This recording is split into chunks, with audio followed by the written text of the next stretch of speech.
Welcome to Luca and Miguel. Enjoy the video.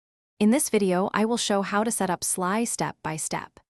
Begin by confirming your motherboard and 2 GPUs support SLI and that your PSU can supply sufficient wattage. Next, collect SLI bridge and latest NVIDIA drivers.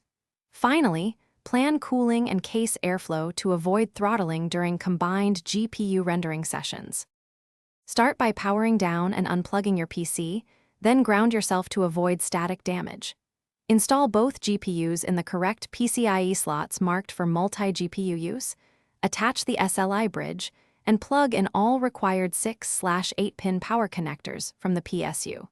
Finally, double-check seating and screw GPUs to the case so nothing shifts when you power up. After booting, install the latest NVIDIA drivers and restart the computer. Open NVIDIA Control Panel, navigate to configure SLI, and enable the preferred SLI mode versus separate GPU rendering.